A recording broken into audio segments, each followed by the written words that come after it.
ओम नमो भगवते वासुदेवाय। ओम नमो भगवते वासुदेवाय। ओम नमो भगवते वासुदेवाय। ॐ अज्ञानतिमिरान्धस्य ज्ञानाञ्जनशलाकया चक्षुरुन्मीलितं येन तस्मै श्रीगुरुवे नमः। नमः ॐ विष्णुपादाय कृष्णपृष्ठाय भूतले श्रीमते भक्तिवेदान्त स्वामिन् इति नामिने। नमस्ते सारस्वते देवे गौरवाणी प्रचारिणे निर्विशेषा शून्यवादी पाश्चात्यदेशतारिणे। जय श्री कृष्ण चैतन्य प्रभु नित्यानंद श्री अद्वैत गदाधर श्रीवासादि गौर भक्तवृंद। हरे कृष्णा कृष्णा कृष्णा हरे हरे, हरे राम राम राम हरे हरे। जगत गुरु श्रील प्रभुपाद की जय। भगवत वाणी भगवत गीता जी की जय। गुरु महाराज की जय। भगवती वाचालम गायत्री गोविंद प्रभातम श्री गुरु देवता सर्वानंद माधव श्री चैतन्येश्वर हरे गोविंद हरे कृष्ण। हरे कृष्णा। सभी लोगों को सादर प्रणाम और बहुत बहुत स्वागत है आज के हमारे इस सत्र में, जिसमें हम पारायण करने जा रहे हैं भगवत गीता जी के 9वें अध्याय का। 9वें अध्याय में हम पहुंच रहे हैं एक नई श्रृंखला में, जिसमें हम 13वें श्लोक का पारायण आज करेंगे। तो आज एक विशेष दिन है। आज क्या है? आज जगन्नाथपुरी में रथ यात्रा प्रारंभ हो रही है। हमारे जगन्नाथ जी 15 दिन में जो है अंदर रहे, बीमार रहे और बड़े उत्साहित हैं बाहर निकलने के लिए, भक्तों को दर्शन देने के लिए। तो आज ये विशेष दिन है। तो आप सभी लोगों को जगन्नाथ रथ यात्रा की बहुत बहुत शुभकामनाएं। जगन्नाथ भगवान सब पे ऐसी ही कृपा बना के रखें। तो और उन्हीं की कृपा से जो है, जैसे कि हमारे आचार्य कहते हैं, से ही गौर से ही कृष्ण से ही जगन्नाथ। तो गौर भी वही है, कृष्ण भी वही है, जगन्नाथ भी वही है। तो हम जगन्नाथ जी की वाणी को सुन रहे हैं सुबह सुबह और शिक्षा उनकी ग्रहण कर रहे हैं। ठीक है। तो चलिए शुरुआत करते हैं श्रीमद् भगवद गीता जी के 9वें अध्याय के श्लोक संख्या 13 से। तो अब हमने ये कैसे 13वें श्लोक में क्या है? अब यहाँ पे शुद्ध भक्त के बारे में बताया जाएगा, उसके लक्षणों के बारे में बताया जाएगा, उसको क्या करता है जिसकी वजह से जो है वो शुद्ध भक्त कहलाता है, या फिर जो शुद्ध भक्त बनना चाहते हैं उनके लिए ये श्लोक में बहुत अच्छा जो है हमारे लिए जो है शिक्षाएं दी की हैं। तो पिछले श्लोक में क्या था? वो आसुरिम, और यहाँ पे क्या है? वो महात्मा। ठीक है। तो मेरे पीछे प्लीज दोहराइएगा। महात्मानस महात्मात्मनानस सॉरी महात्मानस्तु मां पार्थ। महात्मनोस्तु महामां पार्थ।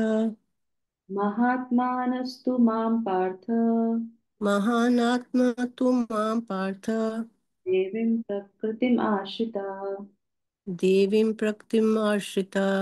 चिन्तयन् अन्य मनसो भजन्ति अन्यमनंसुषु। ज्ञात्वा भूतात्मि अव्ययम्। ज्ञात्वा भूत आदमी अव्ययम्। महात्मानस्तु मां पार्थ देवीं प्रकृतिम् आश्रितः भजन्त अनन्य मनसो ज्ञात्वा भूतात्मि अव्ययम्। तो यहाँ पे भगवान क्या बोल रहे हैं? हे पार्थ, मोह मुक्त महात्मा जन दैवी प्रकृति के संरक्षण में रहते हैं। वे पूर्णतया भक्ति में निमग्न रहते हैं, क्योंकि वे मुझे आदि तथा अविनाशी भगवान के रूप में जानते हैं। बिल्कुल। तो यहाँ पे अब जो है जस्ट अपोजिट, पिछले वाले श्लोक से जस्ट अपोजिट जो है इस श्लोक में भगवान बता रहे हैं कि वो राक्षसिम आसुरिम, जो प्रकृति, जो मोहिनी की जो है श्रिता में रहते हैं, मतलब शरण में रहते हैं। और यहाँ पे वो क्या करते हैं? यहाँ पे वो भगवान की जो है दैविम प्रकृति के आश्रित रहते हैं, और उन्हीं को क्या बोलते हैं? महात्मा कहलाते हैं। ठीक है। हम पहले पढ़ेंगे तात्पर्य। यस माता जी। हरे कृष्णा। तात्पर्य श्रील प्रभुपाद की जय। इस श्लोक में महात्मा का वर्णन हुआ है। महात्मा का सबसे पहला लक्षण यह है कि वह देवी प्रकृति में स्थित रहता है। ये भौतिक प्रकृति के अधीन नहीं होता। और यह होता कैसे है, इसकी व्याख्या 7वें अध्याय में की गई है। जो श्री भगवान श्री कृष्ण की शरण ग्रहण करता है वे तुरंत ही भौतिक प्रकृति के वश से मुक्त हो जाता है। यही वे प्राप्त पात्रता, पात्रता, यही वे पात्रता है। पात्रता है। यही वह पात्रता है। जो हम कोई भगवान को शरणागत हो जाता है वह भौतिक प्रकृति के वश से मुक्त हो जाता है। यही मूलभूत सूत्र है। तटस्थ शक्ति होने के कारण जीव ज्यों ही भौतिक प्रकृति के वश से मुक्त होता है त्यों ही वह आध्यात्मिक प्रकृति के निर्देशन में चला जाता है। आध्यात्मिक प्रकृति का निर्देशन ही देवी प्रकृति कहलाती है। इस प्रकार से जब कोई भगवान के शरणागत होता है तो उसे महात्मा पद की प्राप्ति होती है। कोई और पढ़ना चाहेगा सेकंड पैराग्राफ? हरे कृष्णा। महात्मा अपने ध्यान को कृष्ण के अतिरिक्त अन्य किसी ओर नहीं ले जाता, क्योंकि वह भली भांति जानता है कि कृष्ण ही आदि परम पुरुष समस्त कारणों के कारण है। इसमें तनिक भी संदेह नहीं है। ऐसा महात्मा अन्य महात्माओं या शुद्ध भक्तों की संगति से प्रगति करता है। शुद्ध भक्त तो कृष्ण के अन्य स्वरूपों यथा चतुर्भुज महाविष्णु रूप से भी आकृष्ट नहीं होता। वे न तो कृष्ण के अन्य किसी रूप से आकृष्ट होते हैं, न ही वे देवताओं या मनुष्यों के किसी रूप की परवाह करते हैं। वे कृष्ण भावनामृत में केवल कृष्ण का ध्यान करते हैं।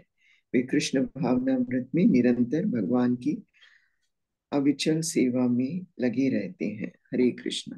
बोल। थैंक यू सो मच बाला माता जी और शांडली माता जी। तो यहाँ पे बहुत सुंदर से शिला प्रभुपाद ने हमें बताया। तो महात्माओं के लक्षणों के बारे में हमने यहाँ पे सुना। शुद्ध भक्त कैसे बनते हैं, जैसे कि आज हमारी शिला प्रभुपाद की जो हम लोगों ने शिक्षा पढ़ी थी उसमें भी भगवान शिला प्रभुपाद हमें यही समझाने का प्रयास करते हैं कि हमें अपने हृदय में भगवान को धारण करना है, जिससे कि हम उनको हर जगह जो है भक्ति भाव से उनको दर्शन कर सके, है ना। और ये कब होता है? तो शिला प्रभुपाद बहुत अच्छा हमको यहाँ पे सिखा रहे हैं, शरणागत हो जाता है तब वो हर जगह भगवान को देख सकता है। जैसे ही वो शरणागत होगा वैसे ही तुरंत वो जो है क्या हो जाएगा, भौतिक बंधन से मुक्त हो जाता है।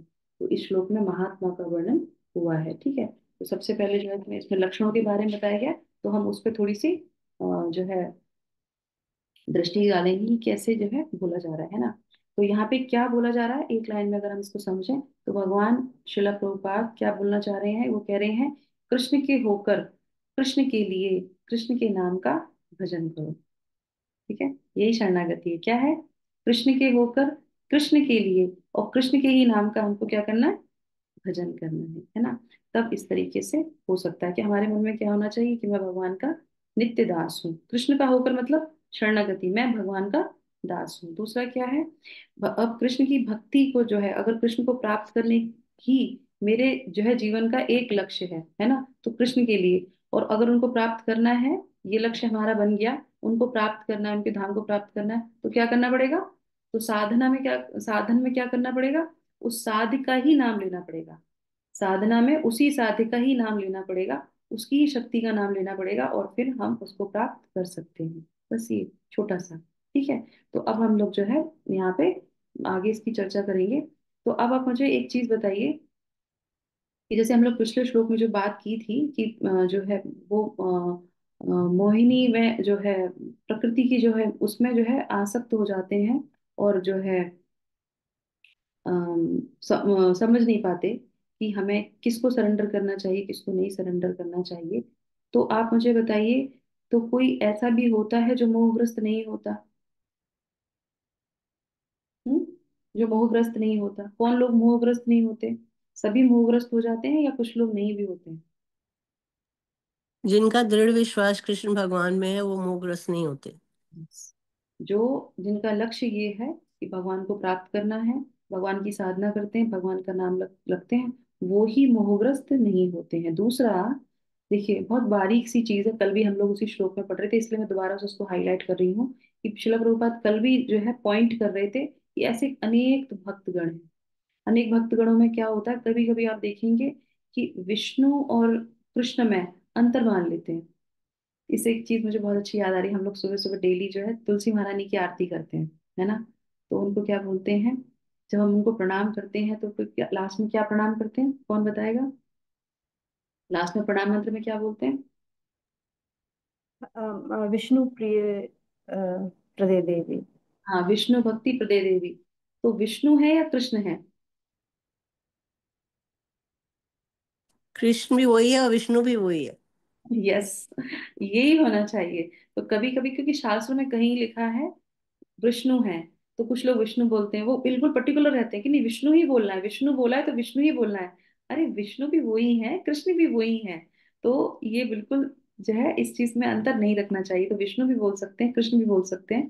तो इस तरीके से इसमें एक चीज ये आ जाता है ना। तो अब जो है आगे हम बात करते हैं कि यहाँ पे कौन कौन से लक्षणों के बारे में चर्चा की जा रही है ना।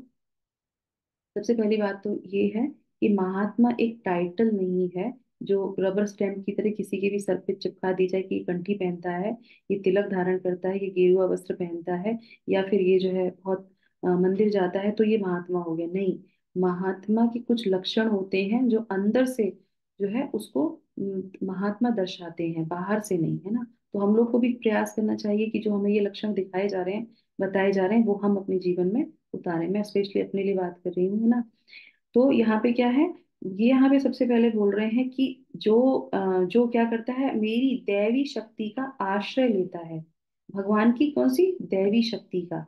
अब यहाँ पे पहली बार भगवान की दैवी शक्ति के बारे में बात की गई है। तो यहाँ पे माया या महामाया, आप लोगों से बताइए कौन से माया की बात की जा रही है, माया या महामाया? जल्दी जल्दी जल्दी। महामाया। महामाया? नहीं, यहाँ पे ना महामाया की बात की जा रही है, ना माया की बात की जा रही है। यहाँ पे श्रीमती राधा रानी की बात की जा रही है। भगवत गीता का ये पहला श्लोक जिसमें श्रीमती राधा रानी का नाम लेते हैं, कैसे? छुपे हुए रूप में। जिस तरीके से हरे कृष्ण महामंत्र में हम भगवान राधा रानी की का आश्रय लेते हैं छुपे हुए रूप में, हरे, तो यहाँ पे भी ये भगवान की शक्ति है। तो जो भगवान की शक्ति को सरेंडर करते हैं, तो ठीक है, तो गौड़ीय वैष्णव क्या करते हैं, राधा रानी को ही सरेंडर करते हैं, बाहर से पता ही नहीं चलेगा ये राधा का नाम लेते हैं। पर ये सबसे पहले हरे कृष्णा, तो सबसे पहले किसको सरेंडर किया? राधा रानी को सरेंडर किया। और वो हमारी जो है अ, अधिष्ठाता देवी है हमारी, तो हमारे जो है जितना भी हम साधन करते हैं, राधा रानी सैंक्शन नहीं करते तो आगे हम नहीं बढ़ सकते हैं। और उन्हीं का जो है भाव लेके कौन प्रकट हुए, चैतन्य महाप्रभु हुए। तो उनके हम लोग फॉलोअर हैं, करेक्ट। तो इस तरीके से उनका जो है आश्रय लेते हैं, नंबर वन। तो ये कौन करते हैं, पहला लक्षण कि वो राधा रानी का आश्रय लेते हैं। इस आप सीधे सीधे बोल दीजिए भगवान कृष्ण का आश्रय लेते हैं। उनमें कोई अंतर नहीं है, भगवान भगवान की शक्ति में कोई अंतर नहीं है, शक्ति और शक्तिमान में कोई अंतर नहीं होता। तो इस तरीके से दूसरा होता है, वो कहते हैं कि कैसे लेते हैं, भजंती अनन्य मनसो। तो वो भगवान को भजते हैं अनन्य मन से, अनन्य मन से, है ना, पूरी तरीके से भगवान को सरेंडर होके और उनका भजन करते हैं। उसके बाद फिर वो क्या कहते हैं कि उनको जो है ज्ञान भी रहता है, ज्ञात्वा भूतात्मी अव्ययम, है ना, भजन्ते अनन्य मनसो ज्ञात्वा भूतात्मी अव्ययम। तो वो जानते हैं, उनको ज्ञान है किस चीज का, कि ये सभी भूतों के स्रोत हैं। कौन से? भूतगण वाले नहीं है, ये जीवात्मा जितनी भी है उन सबके ये स्रोत हैं। और ऐसे जो है, और क्या है, और अव्यय हैं, ये कभी भी नष्ट नहीं होते। तो ऐसे ईश्वर का मैं शरण ग्रहण करता हूँ। तो ये तत्व ज्ञान होना चाहिए, और उस तत्व के ज्ञान के साथ ही सरेंडर करते हैं। इसीलिए बोलते हैं ये बेसिक किताब है, ये हमारे आध्यात्म में आगे बढ़ने के लिए फंडामेंटल फर्स्ट हमारी जो है किताब है, इसको ध्यान से हमें पढ़ना चाहिए। तब जाके हम कभी भी अपनी स्थिति से इधर उधर नहीं भटक सकते। जो नहीं पढ़ते हैं शास्त्र को, वो कभी ना कभी किसी ना किसी मोमेंट पे जो है वो क्या होता है, वो पीछे गिर सकते हैं, नीचे गिरने की उनकी रहती है। तो इसलिए हमारे आचार्य कहते हैं कि इसके तत्व ज्ञान को समझना बहुत आवश्यक है ना। तो ये हो गया हमारा। उसके बाद फिर जो है बहुत से लोग ये बोलते हैं कि भक्त जो होते हैं बहुत सेंटीमेंट होते हैं, सारा काम सेंटीमेंट से करते हैं। ऐसा होता है क्या, सारे भक्त सेंटीमेंट से होते हैं? नहीं, सेंटीमेंट से नहीं करते हैं, वो सॉलिड प्रूफ के साथ चीजों को एक्सेप्ट करते हैं। ये सेंटीमेंट नहीं है कि हम हरे कृष्णा महामंत्र ले रहे हैं। कलिसंतरण उपनिषद में बोला गया है कि हरे कृष्णा महामंत्र लेना है। ब्रह्म संहिता में, कितने सारे उपनिषदों में, सब जगह ये प्रूफ है कि भगवान कृष्ण सर्वोपरि हैं, भगवान खुद इस बात को प्रूव करते हैं, इसलिए हम भगवान का नाम लेते हैं। तो ये चीजें कंफर्म होनी चाहिए हमको कि हाँ, ऐसे ही नहीं है, सेंटिमेंट से नहीं लेते हैं, हम प्रेम भी करते हैं, हमको ज्ञान भी है, और हमें ये पता है कि वो जो है सर्वोपरि हैं। तो इस चीज को दृढ़ता से एक्सेप्ट करके उसको करते हैं। तो इस तरीके से महात्मा का अर्थ क्या हुआ? तो ये पूरी जैसे कि लक्षणों के बारे में हमने सुना। दूसरा जो है महान आत्मा, उसको क्या बोलते हैं? महात्मा। तो अब जो अव्यय हैं, जो अविनाशी हैं, जो अनंत हैं, और जो है सबके स्रोत हैं, तो भगवान कितने बड़े हैं, है ना? उनका जो देखा जाए, रूप में नहीं, उसमें आकार में नहीं, उनकी दिव्यता, उनकी जो है जो इसमें उनकी जो है लक्षणों को बताया जा रहा है, जो उनकी ऐश्वर्य को बताया जा रहा है, वो बहुत महान है। तो जब कोई महान व्यक्ति को अपने हृदय में धारण करेंगे, तो उसका हृदय भी क्या हो जाएगा? महान हो जाएगा। तो ये आत्माएं जो भगवान को, महान परमात्मा को अपने हृदय में धारण करते हैं, यही महात्मा कहलाते हैं। ठीक है? तो ये हमारे आचार्य इसको बताते हैं कि जो भगवान को अपने हृदय में धारण करते हैं, वो ही महात्मा कहलाते हैं, और दृढ़ता के साथ। ठीक है? और दूसरा क्या है, अगर हमें महात्मा बनना है तो हमें क्या करना पड़ेगा? हमारे लिए फिर कुछ उपाय दिए गए हैं, है ना? तो उसके बाद जो है हम इसके बारे में थोड़ी सी चर्चा कर लेते हैं, जो हमारा आज का टेक अवे पॉइंट है। अगर हमें महात्मा बनना है तो हमें क्या करना पड़ेगा? हमें उन महात्माओं का संग करना पड़ेगा जिन्होंने अपने हृदय में भगवान को धारण कर रखा है। हमें ऐसे लोगों के साथ उठना बैठना, संगति करनी चाहिए, जो भगवान को पूरी तरीके से सरेंडर है। तो शुद्ध भक्तों का हमें संग करना पड़ेगा। जैसे कि श्रीमद् भागवतम में नारद जी का जो है प्रकरण आता है कि उन्होंने जो है क्या किया था, उन्होंने जो है भक्ति वेदांत जो भक्त थे, भक्ति वेदांत जो प्रखर थे, जो निपुण थे, जो ज्ञानी थे, उनका संग किया, उनकी सेवा की, उनका उच्चिष्ट पाया, और तुरंत उनको जो है क्या हुआ? वो कौन बन गए? वो भगवान के शुद्ध भक्त बन गए, और हमेशा निरंतर भगवान का नाम जपने लगे। तो इस तरीके से जो है हमें शुद्ध भक्तों का लेना चाहिए। और हमारे शास्त्रों में बोला जाता है कि श्रील प्रभुपाद ने प्रथम पैराग्राफ में जो है क्या बताया? शरणागति की बताया। तो शरणागति के 6 लक्षण होते हैं, उसके बारे में भी हम सुन लेते हैं। 6 चीजें हमें करनी चाहिए शरणागति लेने के लिए, जो चाहे वो नोट कर सकते हैं। बहुत अच्छा है, ये हमारे भक्ति रसामृत सिंधु में इसके बारे में बताया जाता है। तो सबसे पहले क्या करना चाहिए हमको शरणागति के लिए? तो सबसे पहले है अनुकूल से संकल्प। जो भक्ति के लिए अनुकूल है, उसका हमें संकल्प करना चाहिए, उन्हीं को एक्सेप्ट करना चाहिए। सुबह उठना, जपा करना, भगवान की मंगला आरती करना, है ना, भक्तों का संग करना, साथ में जप करना, शास्त्रों को पढ़ना, ये अनुकूल है भक्ति के लिए। इसके लिए कोई भी जो है आपको किसी चीज से वो नहीं करना पड़ेगा कि नहीं, अब आज नहीं है, अभी कहीं जाना है तो अब आज करेंगे नहीं करेंगे, दृढ़व्रत होके करना ही करना है। ये हमारे शिला प्रभुपाद ने बोला है, मॉर्निंग प्रोग्राम, और ये हमारे भक्ति के लिए बहुत अनुकूल है। तो वो हमें करना चाहिए। फिर क्या है दूसरा? प्रतिकूल से वर्जनम। और जो प्रतिकूल है उसको छोड़ देना चाहिए, फिर कहीं से कोई भी कॉम्प्रोमाइज नहीं करना चाहिए। जो गलत है वो गलत है, उसको छोड़ दीजिए। उसके लिए चाहे गलत बताई है तो बस छोड़ दो। अभक्तों का संग बताया, छोड़ दो। तो कल ही हम लोग जो है श्रीमद् भागवतम पढ़ रहे थे। यस, चैतन्य चरितमृत में कहाँ मैं पढ़ रही थी? हाँ, तो उसमें एक बता रहे थे कि जो भी भक्त अभक्त होता है, उसको क्या करना चाहिए? जो अभक्त होते हैं, जो भगवान को नहीं करते, हाँ कल ही तो पढ़ रहे, कल ही के श्लोक में पढ़ रहे थे। हाँ, तो उसमें क्या बता रहे थे? उसमें कह रहे थे कि जो है तुरंत ऐसे लोगों का मुंह देख के स्नान कर लेना चाहिए। करेक्ट? अब स्नान तो हम नहीं करेंगे, पर कोशिश तो यही करनी चाहिए अभक्तों का हम साथ नहीं दें, है ना? तो इस तरीके से ये हो गया, तो 2 हो गए। तीसरा क्या है? तीसरा है रक्षस्ति इति विश्वास। भगवान हमारी रक्षा करेंगे, इसका दृढ़ विश्वास होना चाहिए। अवश्य रक्षबे कृष्णा, ये दृढ़ विश्वास होना चाहिए, सरेंडर के लक्षण है। ठीक है? और उसके बाद क्या है? भगवान हमारा पालन करेंगे। उसके बाद क्या है? गोप्तृत्व वर्णम तथा। तो यहाँ पे क्या बोल रहे हैं कि और जो है ये जो है मुझे मैं इनके द्वारा जो है पलित रहूंगा, जो भी मेरे पास नहीं है, जो कुछ कमी है, ये सब मेरी चीजों को पूरा करेंगे।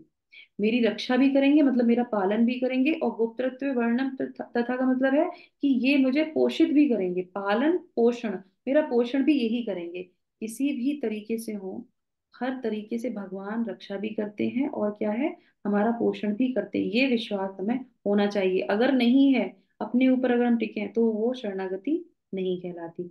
तो हमारा हो गया अनुकूल से संकल्प, प्रतिकूल से वर्जनम, रक्षसी इति विश्वास, और फिर गुप्तत्व वर्णम तथा। तो ये हमारा इतना हो गया, कितने हो गए, चार। अब आ जाते हैं पांच में, ठीक है। पांच में क्या है, पांच में है कि जो है आत्म आत्म निक्षेप। आत्म निक्षेप का मतलब होता है कि सेल्फ सरेंडर, पूरे हृदय से भगवान को शरणागत हो गए, ठीक है। उसके बाद आ जाता है कार्पण्य। कार्पण्य, कार्पण्य का मतलब होता है कि आप जानते हुए भी, सारी चीजों की योग्यता है आपके पास, है ना, उसके बाद भी आप अपने को भगवान के सामने तुच्छ मानते हैं कि भगवान मुझे तो कुछ नहीं आता, जो भी कुछ है वो आप ही देते हैं। जबकि उसको पता है ये कार्य करना होता है, उसको पता है कि ये कार्य कर सकता है, फिर भी वो यही जो है बताता है कि नहीं, मुझे तो कुछ नहीं आता। जो भी भगवान बताएंगे, जैसे भगवान के भक्त बताएंगे, और अपने आप को ये एकदम से तुच्छ मानता है, वो होता है सरेंडर का लास्ट पड़ाव। तो छह पड़ावों के बारे में हमने जाना, छह जो है लक्षणों के बारे में हमने बताया कि हमको ये चीजें करनी ही करनी चाहिए। अगर कोई व्यक्ति इस तरीके से अपने जीवन को निर्वाह करता है, तो समझ लीजिए कि वो शरणागति की स्टेज पे है, या वो प्रयास कर रहा है कि इन शरणागति की स्टेज को जो है वो आ सके। तो हमें भी इन सारी चीजों पे ध्यान रखना चाहिए, ठीक है। तो षड्वेदा शरणागति, इसको भक्ति रसायन सिंधु में बताया गया है, ठीक है। तो अब आ जाते हैं यहाँ पे, महात्मा की बात चल रही थी और आज हमारा बहुत ऑस्पिशियस दिन है। तो हम ऐसे जो है जो सबसे भगवान के सारे शुद्ध जो है भक्त सारे महात्मा ही होते हैं, पर हम, हमारा पूरा जीवन, हमारी पूरी आध्यात्मिक जीवन जो है सिर्फ एक ही महात्मा पे टिका हुआ है। कोई बता सकता है वो कौन से महात्मा है? श्रील प्रभुपाद। शिला हरे कृष्ण। प्रभुपाद, यस माता जी। तो अभय चरणा शिला प्रभुपाद की इच्छा है। तो वो एक ऐसे महात्मा थे जिन्होंने ये सारे लक्षणों को अपने जीवन में उतारा, और उनके जीवन से हम ये देख भी सकते हैं। ऐसा नहीं होता, जैसे अभी हम लोगों ने ये वाली बात की ना कि भगवान हमारे जो है पालन भी करेंगे और हमारा भगवान पोषण भी करेंगे, पर श्रीमद् भागवतम में 10वें स्कंद के 28वें, आई आई थिंक 88 चैप्टर में आता है ये श्लोक, जिसमें भगवान बताते हैं कि जब मैं अपने भक्त पे कृपा करता हूँ, तो उसका सब कुछ हरण कर लेता हूँ, है ना। अब ये स्थिति तो बहुत ऊंची होती है, तो हम लोग जब भक्ति में आगे बढ़ रहे हैं, आगे जाने का प्रयास कर रहे हैं, तो हमें ये भी ध्यान रखना चाहिए कि जब भगवान की जो है कृपा होती है, तो भगवान सारी चीजों को ले लेते हैं, जैसे नारद जी से ले लिया, है ना। और जो है कई ऐसे उदाहरण हैं। तो शिला प्रभुपाद के भी जीवन में ऐसा हुआ था। आप देखेंगे शिला प्रभुपाद ने जब शुरुआत की थी कृष्ण भावनामृत की, तो जब वो दिल्ली में थे, स्ट्रगल कर रहे थे, एक एक कॉपी लिखते थे, एक एक पेज लिखते थे। अब मैं रिसेंटली जब मैं दिल्ली गई थी, तो वहां बैठ के हम लोग जपा कर रहे थे, तो वो सारी चीजें, उनका पत्र लिखा हुआ हाथ का, उनका एक एक पत्र वहां पे रखा हुआ है, तो उसको हम लोग देख रहे थे। और वो किस तरीके से इतनी अ, जिसको बोल सकते हैं बहुत दैन्य जो है स्थिति में रह के उन्होंने कृष्ण भावनामृत को प्रारंभ किया। ऐसा नहीं है बहुत उन्हें सुविधाएं मिल गई थी, नहीं। उनकी फैक्ट्री में आग लग गई, उनके बाल बच्चे उनसे दूर हो गए, सब कुछ उनसे छूट गया, सब कुछ ले लिया भगवान ने। और फिर वो, क्योंकि वो तत्व ज्ञान उन्हें पता था, तो वो क्या बोलते थे कि नहीं, ये भगवान की कृपा है, भगवान नहीं चाहते कि मैं किसी और बिजनेस में जाऊं, मैं कुछ और करूं, अब मैं सिर्फ भगवान का कार्य करूंगा। फिर भी भगवान उनको उतनी सुविधा नहीं दे रहे थे वहां पे।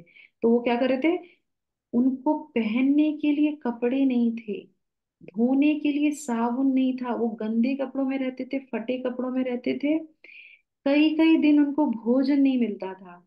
उनको जैसे ही थोड़ा पैसा मिला कैसे भी करके, तो वो खाने को कट करके क्या करते थे, 70 साल की उम्र में कोई व्यक्ति एक टाइम खाना ना खाए तो क्या कि मेरी तबीयत खराब हो जाती है, तो खाना नहीं खाते थे और जाके वो लिखते थे, अपनी प्रति लिखते थे, और उसके बाद जाके प्रेस में जाते थे और वहां पे उसे छपाने के लिए बोलते थे। तो वो जो वहां का ओनर था, वो कहता था कि माँ जो है प्रभुपाद तो खैर बाद में उनके भक्तों ने उनको बोला है, तो वो कहते हैं कि महात्मा जी, अ, आपने कुछ खाया, आज आपने भोजन किया?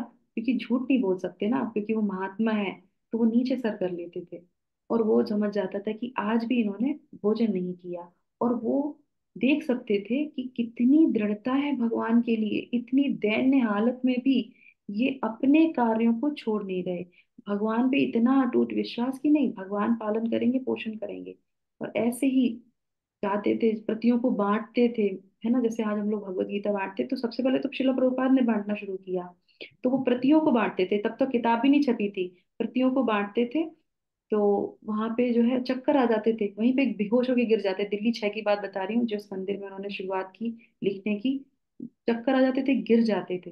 पर भगवान ने क्या दिया उनको, जब भगवान तो थे ही उनके हृदय में, तो भगवान ने सब कुछ पहले छीन लिया।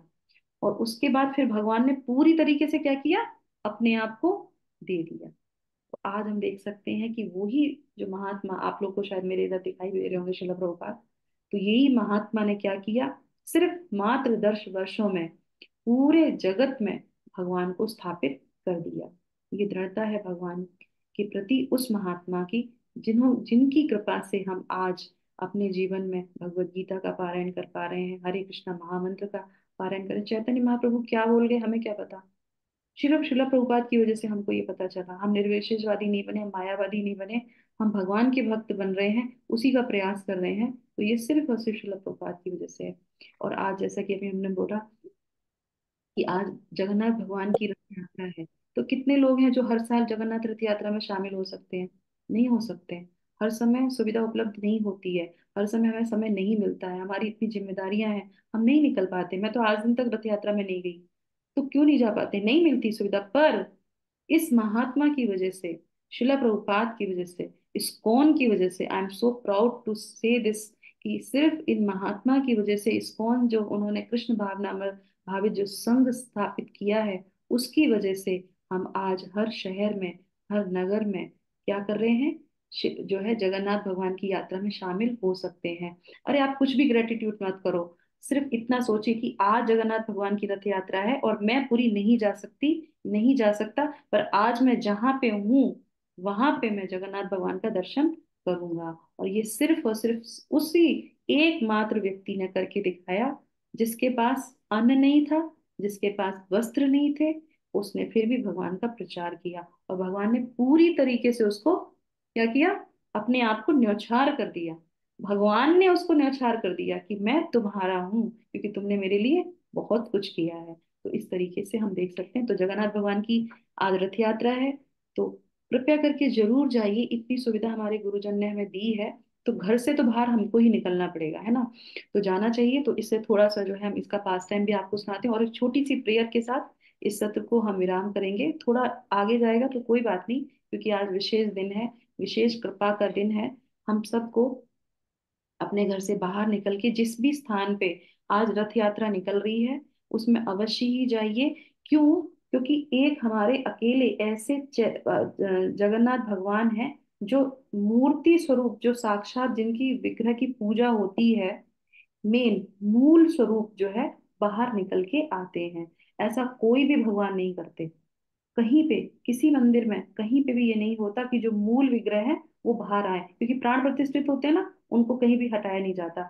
जो उत्सव मूर्ति होती है वो बाहर आती है। पर सिर्फ जगन्नाथ भगवान ऐसे हैं, वो क्या करते हैं, स्वयं बाहर निकल के आते हैं। क्यों? क्योंकि हम लोग क्या है, पतित है, हम जाएंगे ही नहीं, मंदिर नहीं जाना, दर्शन नहीं करना। तो भगवान कहते नहीं, मैं तो आया ही हूँ आप लोग का उद्धार करने। पतित पावन जगन्नाथ, है ना। वो जो है भावग्राही जनार्दना, तो इनको इतने नामों से बुलाया जाता है। जब इंद्रदुम्न महाराज ने प्रयास किया, राजा जो थे, तो उन्होंने प्रयास किया, तो जब उन्हें लास्ट में जब भगवान मिलते हैं, प्राप्त होते हैं, जब वो आ जाते हैं उस राजा के अ, जगन्नाथपुरी में, तो फिर वो दो ही तीन ही बेनिडिक्शन मांगते हैं। पहला क्या मांगते हैं कि आप हमेशा सबको दर्शन देना। दूसरा क्या मांगते हैं, वो कहते हैं आप हमेशा भोग खाना, है ना, आप हमेशा भोग खाइएगा। और तीसरा तो वो अपने स्वयं के लिए लेते हैं कि मुझे कोई संतान नहीं चाहिए, ये परंपरा ऐसे ही चलनी चाहिए।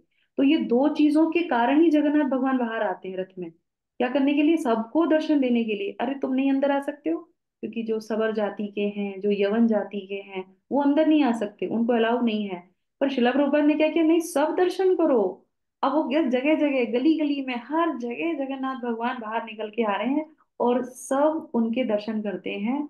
और क्या है, भोग बढ़ता है ना। तो भोग की इतनी अच्छी महिमा है, उसके लिए मैं एक छोटी सी कथा सुनाती हूँ। क्योंकि भगवान जगन्नाथ और उनके भोग में कोई अंतर नहीं है, तो उनको ग्लोरीफाई करेंगे, उनके भोग को ग्लोरीफाई करेंगे, प्रसादम को ग्लोरीफाई करेंगे, तो उन्हीं को ग्लोरीफाई करेंगे। जब रथ यात्रा निकलती है तो आप देखेंगे कि सारे मंदिर में जो ऑर्गेनाइज करते हैं वो प्रसाद को जो है भगवान को भोग लगा के प्रसाद डिस्ट्रीब्यूट करते हैं सबको। तो अगर कभी भी आपको ऐसा डिस्ट्रीब्यूशन में ऐसा प्रसाद मिले तो तुरंत उसको ग्रहण कीजिए। बिल्कुल भी एक सेकंड के लिए नहीं सोचना कि ये अभी खाऊंगा या बाद में खाऊंगा, इमीडिएटली खाना चाहिए उसको। क्यों? क्योंकि भगवान कृपा के रूप में वो प्रसाद देते हैं हमको। तो जगन्नाथ और जगन्नाथ जी के प्रसाद में कोई अंतर नहीं होता। और ऐसे हमारे शास्त्रों में लिखा है कि जैसे ही प्रसाद भगवान का आए मिले, जगन्नाथ जी का प्रसाद हमको मिले, तो सबसे पहले तो हमको दंडवत प्रणाम करना चाहिए, उसको माथे से लगाना चाहिए और जमीन पे बैठ के खाना चाहिए। क्यों?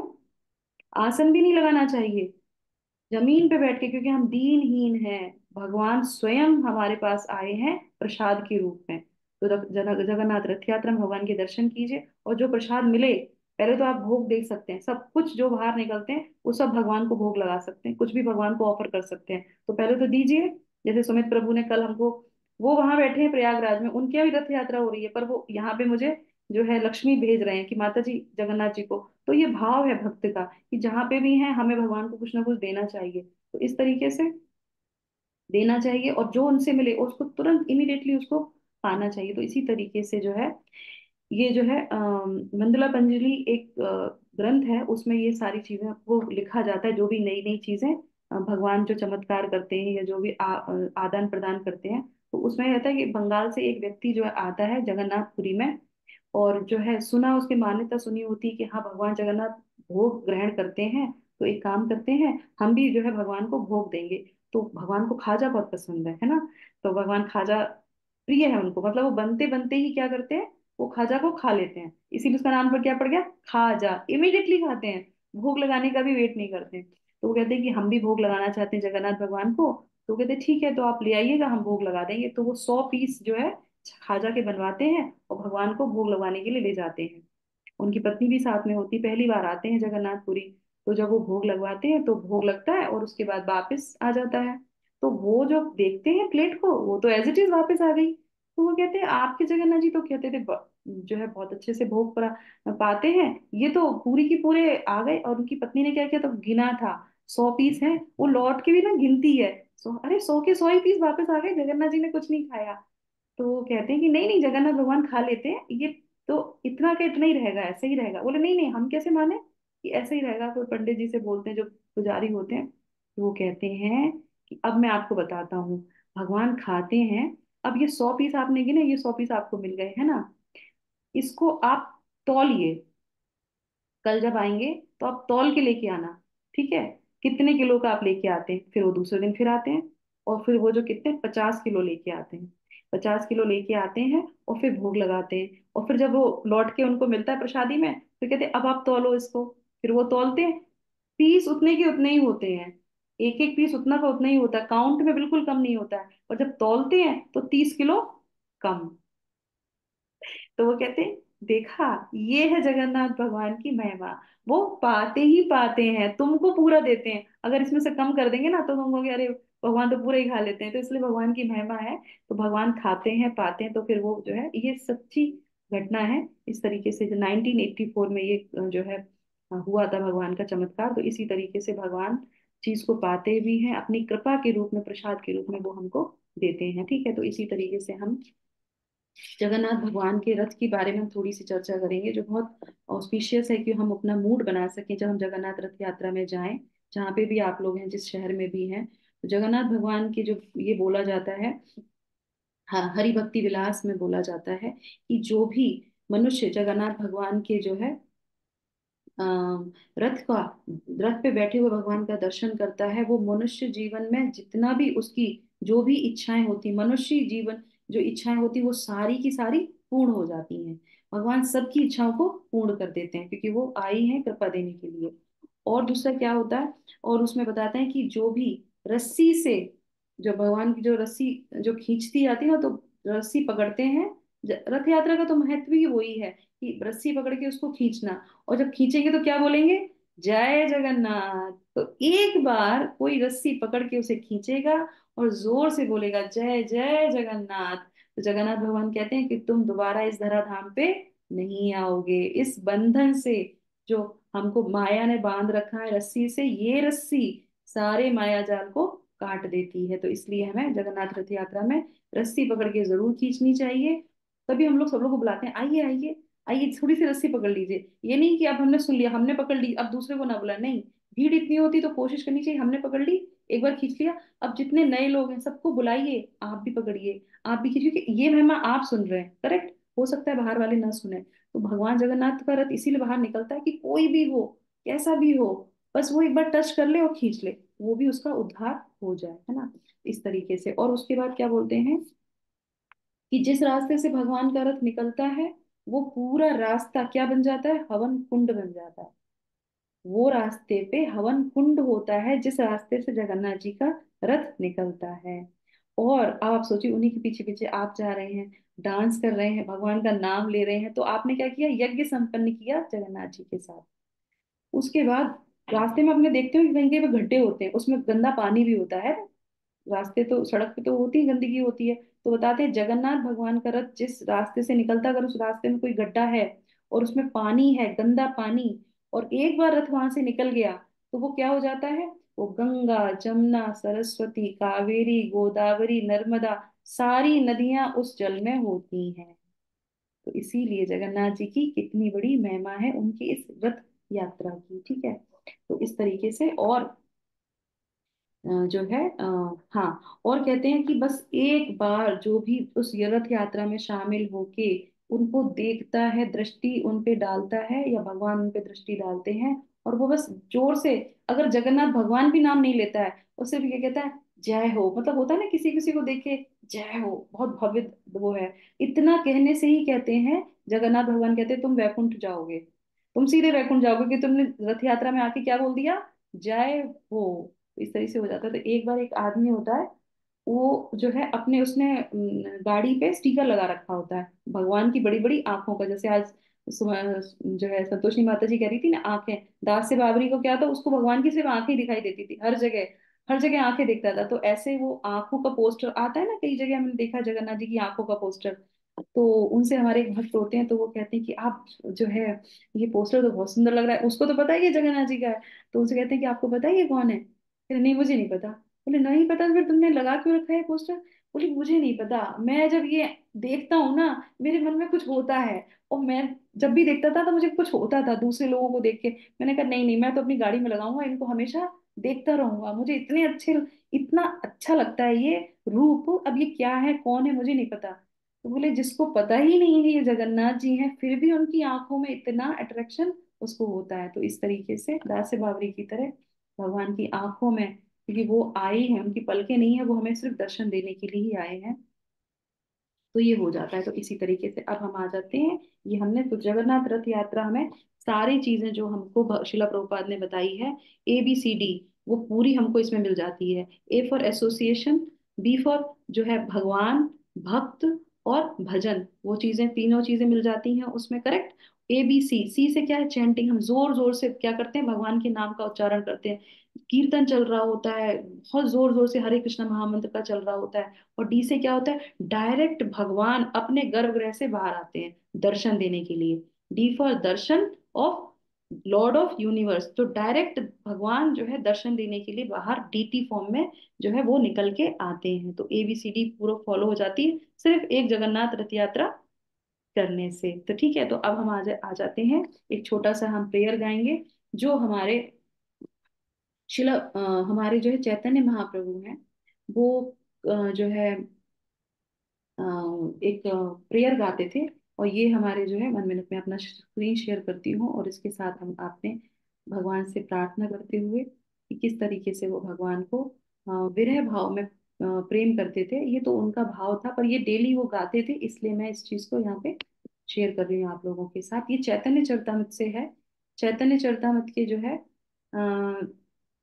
द्वितीय अध्याय के श्लोक संख्या चैतन्य चरितामृत मध्य लीला 2.65 की ये प्रार्थना है, आप चाहो तो निकाल सकते हो। मेरे पास इंग्लिश वर्जन ही है यहाँ पे, ठीक है। तो हम लोग इसको गाएंगे। ये चैतन्य महाप्रभु डेली जो है भगवान से प्रार्थना करते थे। कहाँ करते थे?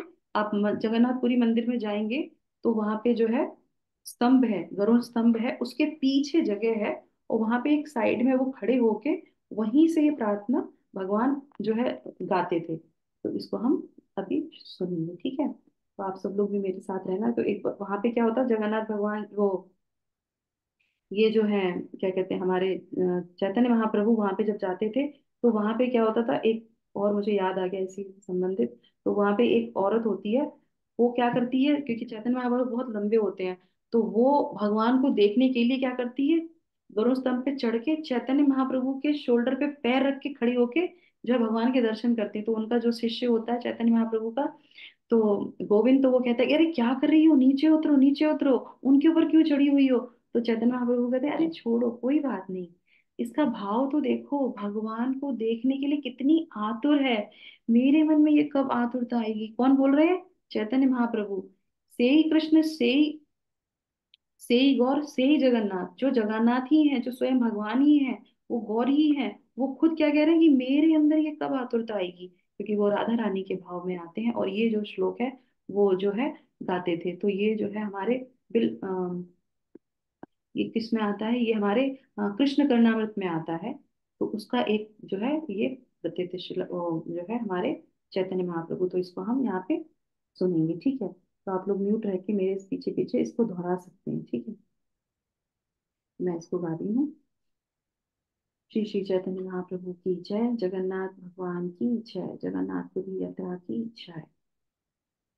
हे देव, हे दयिता, हे भुवनेक बंधो, हे कृष्ण हे चपल, हे करुणाईक सिंधु, हे देव, हे दयित, हे भुवनेक बंधो, हे कृष्ण हे चपल, हे करुणाईक सिंधु, हे नाथ, हे रमन, हे नयनाभिराम, हा हा कदानु भवितसि पदं दशोरमि। हे नाथ, हे रमन, हे नयन अभिराम, हा हा कदानुभवितसि पदं दशोमि। हे देव, हे दयित, हे भुवनेक बंधो, हे कृष्ण हे चपल, हे करुणाईक सिंधु, हरे कृष्णा कृष्ण कृष्ण हरे हरे, हरे राम, राम राम, हरे हरे कृष्णा, हरे कृष्णा, कृष्ण हरे कृष्ण कृष्ण हरे, हरे राम, राम राम, राम हरे हरे। तो इसका मीनिंग है, मैं आपको आगे पढ़ के सुना देती हूँ।